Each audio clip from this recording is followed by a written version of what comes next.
Музыка ұлтқа бөлінбейді дейміз. Кез келген елдің музыкасынан ана тілімізде тыңдап отырғандай сезімде болатынымыз рас. Ондағы тылсым күш жүрек түкпіріне терең бөліп, саз сиқырына қалай арбалып қалғаныңды сезбей қаласың. Әсем әуен ой қиялымызға қанат бітіріп, көңіл сарайынан нұрын төгеді дейді елімізге белгілі музыкант, сазгер Ғибраттың кезегі қонағы. Жұлдыздар жайғасқанада тіл қатпай тұрушы едім асқарым. Әлімбай Ботағараев жас талантты өнерпаздардың бағын ашқан музыкант. Ол 1974 жылы Түркістан облысы Түркістан қаласында көп балалы шаруа отбасында дүниеге келген. Қарапайым отбасынан шыққан Әлімбай Түгелбайұлының ата-анасы музыкадан алыс емес. Анам 16 құрсақ көтерген екен.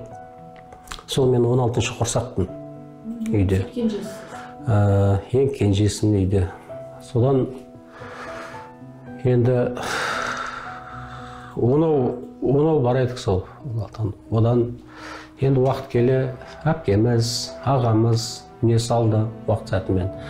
Балалық шағымыз сол өте қызық отбасы бізде. Әкем еңбекқор адам болды, бейнетші таңнан сол таңғы 4-тен тұрып, кеппен шауып, кілем базарымен айналысып, өте уақытпен жүретін адам тұғын, мен өзім білем сол.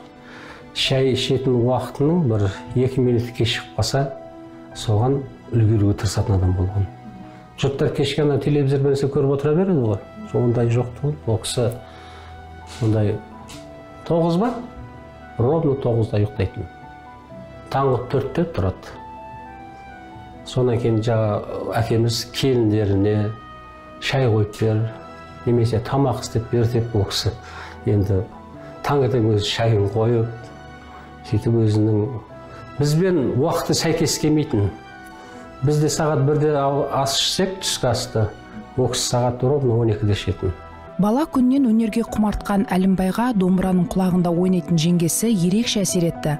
Алматыдағы музыка мектебінде оқуды армандады. Түркістан қаласында мен нөмірі 5-ші Ғани Мұратбаев атындағы орта мектепте оқыдым. 8 жыл сол жерде оқыдым. Сонда кішкентайымда мектепте оқып жүріп, бізде Түркістан музыка мектебі болатын. Саз деген кейін қосылды ғой.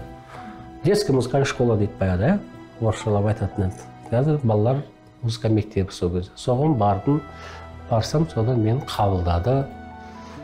Қабылдап, сонда домбыра классына оқыдым.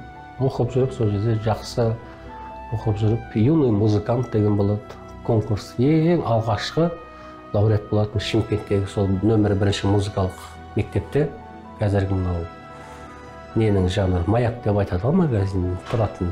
Соның артында мектеп бар тұғын. Сол жерде конкурста болып, сол жерде лауреат атанып, содан арғы жалғастым енді. 8-ші класты бітірген кезде мен музыка мектебін 1 жыл бұрын бітіріп болған тұғым. Сонан соң өзім самосаятельне жаңағы 1 жыл қосымша барып, алғашта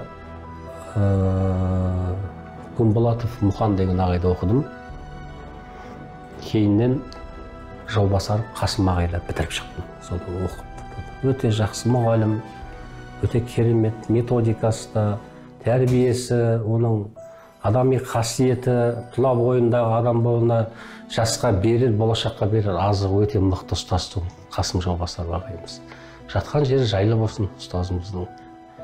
Жалпы мен өзім мақтан етем. Неге қай жерлерде болып жүрмін? Осы Түркістандағы музыка мектебі мен үшін өте қымбат, бағасы жоқ. Мынаның бәрі көреді, мозоль болып кетеді. Саусағыма қарап тұрып, консерваторияда. Мен қазір демалысқа кетіп бара жатырмын.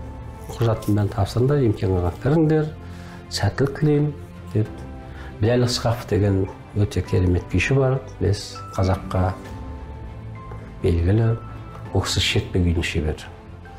Ол кісі де келіп кезінде, жас кезі ол кісінде таңдайды ғой балалар. Қазір біз қалай таңдаймыз? Жақсы балалар көрсек жүгіреміз ғой. Рас қой, мойындау керек.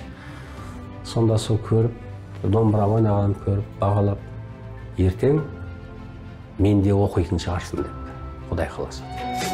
он ғасырлық баудан сүрінбей ақшы қалған ақындар майдарлай батырларым тұраннан Тұңғыш әні ана туралы болса, одан кейін бірнеше күй жазылды. Бірінің артынан бірі көптеген әндер дүниеге келіпті. Біткені бар, шала бітпей қалғаны бар. Әндерінің біразы қайта өңделіп, барлығы 90-ға жуық ән жарыққа шығыпты.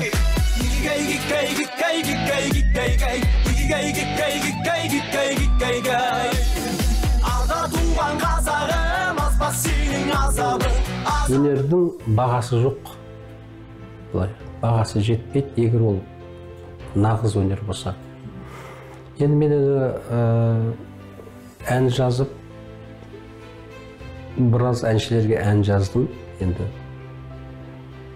өзіңнің әніңді өзің бір керемет деген ыңғайсыз жағдай ғой, оның бағасын халық береді.